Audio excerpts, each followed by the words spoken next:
Assalamualaikum warahmatullahi wabarakatuh.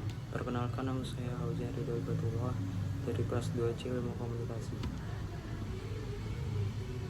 Di sini saya akan menjelaskan tentang kasus dari seorang ibu yang meminta legalitas ganja medis untuk pengobatan anaknya. Legalitas ganja medis masih menjadi kontroversi serta pro dan kontra di sejumlah negara. Di Indonesia, penggunaan ganja buat tujuan pengobatan juga belum mendapat payung hukum. Ganja medis adalah istilah untuk turunan dari tanaman cannabis sativa yang digunakan untuk meredakan gejala yang disebabkan oleh kondisi medis tertentu. Ganja medis mengandung banyak senyawa aktif.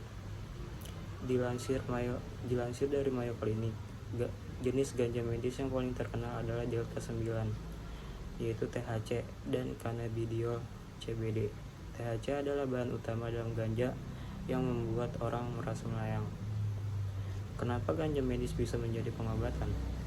Melansir dari WebMD, cannabinoid, bahan kimia aktif dalam marijuana medis, mirip dengan bahan kimia yang dibuat tubuh yang terlibat dalam nafsu makan, memori, gerakan, dan rasa sakit.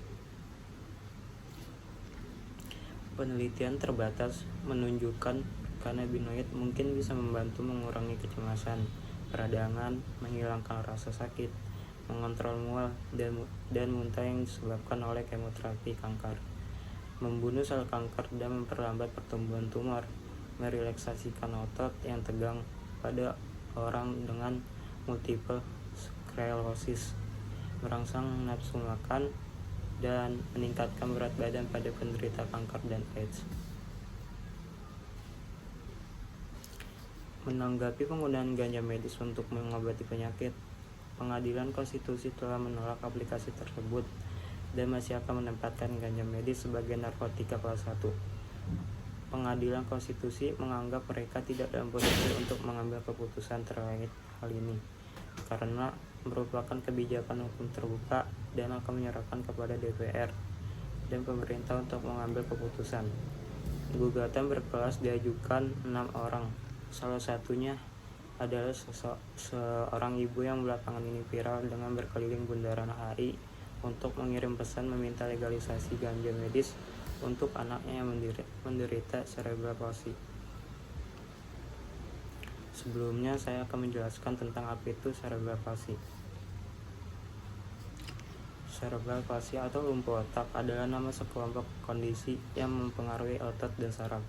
Penyakit ini bukan bawaan, tapi dimulai dari tahap awal kehidupan, yaitu sejak lahir. Ada 3 jenis cerebral palsy. Yang pertama ada spastik paling umum, yang kedua dyskinetik, dan yang ketiga ada atastik. Cerebral palsy atau cerebral palsy adalah kondisi seumur hidup yang tidak akan memburuk. Kebanyakan anak pengidap cerebral palsy dapat memiliki aktivitas sehari-hari yang normal pula. Beberapa orang terkena penyakit saraf ringan dan dapat dibuat cukup normal, sementara yang lainnya mengalami gejala yang lebih parah. Banyak orang yang memiliki tingkat kecerdasan yang normal, meskipun mengalami cacat fisik yang parah. Dilansir dari detik.com, Mahkamah Konstitusi (MK) menolak uji materi Undang-Undang Narkotika terhadap Undang-Undang 1945 terkait penggunaan ganja medis untuk kesehatan. MK menilai materi yang diuji adalah kewenangan DPR dan pemerintah. Mengadili menolak permohonan pemohon, kata Ketua MK Anwar Usman dalam sidang di gedung MK yang disiarkan live dari channel YouTube. Dilansir dari Detik News, MK menilai pihaknya tidak berwenang mengadili materi yang dimohonkan karena hal itu bagian dari kebijakan terbuka DPR dan pemerintah, yaitu untuk mengkaji apakah benar ganja memang bisa digunakan untuk medis. Gugatan itu perkara nomor 106 PUU XP111 tahun 2020 itu diajukan Dwi Pertiwi, Santi Warastuti, Navia Nurhayanti, dan kawan-kawan. meminta MK untuk mengubah pasal 6 ayat 1 Undang-Undang Narkotika untuk memperbolehkan penggunaan narkoba golongan 1 untuk kepentingan medis. Mereka juga meminta MK menyatakan pasal 8 ayat 1 yang berisi larangan penggunaan narkotika golongan 1 untuk kepentingan kesehatan inkonstitusional. Dalam sidang didengarkan seluruh pihak yang pro ataupun yang kontra. Di antaranya ada ahli asal Inggris yaitu Stephen Rolls. Stephen merupakan analisis kebijakan senior untuk Transform Drug Policy Foundation, yaitu sebuah badan amal yang berbasis di Inggris. Transform Drug Policy Foundation terlibat dalam kegiatan analisis dan advokasi kebijakan obat-obatan. Ia menyebut penetapan ganja sebagai narkoba golongan 1 adalah kebijakan politis. Stephen menilai disertakannya golongan ganja dengan heroin, sabu, hingga ekstasi bukan didasarkan alasan kesehatan. Secara umum, kalau kita melihat secara historis banyak keputusan tentang penggolongan obat-obatan tersebut, khususnya yang sudah lama dilakukan puluhan tahun yang lalu, seperti LSD atau kanabis, yaitu ganja. Itu terjadi dalam suatu konteks yang sangat terpolitisasi.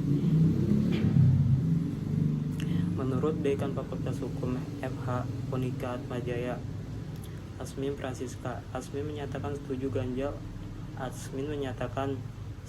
ganja untuk kesehatan dilegalkan. Menurutnya, legalisasi itu sesuai dengan konstitusi yang menjamin hak atas kesehatan masyarakat. Konstitusi Republik Indonesia Pasal 28 Ayat 1 menjamin hak atas kesehatan, atas layanan kesehatan kepada semua. Salah satu sifat dari hak kesehatan adalah bahwa hak tersebut bersifat progresif relation, atau pemenuhannya harus dilakukan terus-menerus secara progresif dan tidak boleh regresif atau menurut, serta diberikan dan dipenuhi tanpa diskriminasi atau non-discrimination principle. Ahli pemerintah yaitu Aris Caturbintoro. Aris merupakan spesialis saraf dan ketua kelompok studi epilepsi Perhimpunan Dokter Spesialis Saraf Indonesia. Menurut dia, Organisasi Epilepsi Dunia atau ILAE belum sepakat ganja bisa dipakai untuk terapi kesehatan. Oleh sebab itu, Aris meminta MK menolak ribut permohonan agar ganja untuk kesehatan dilegalkan.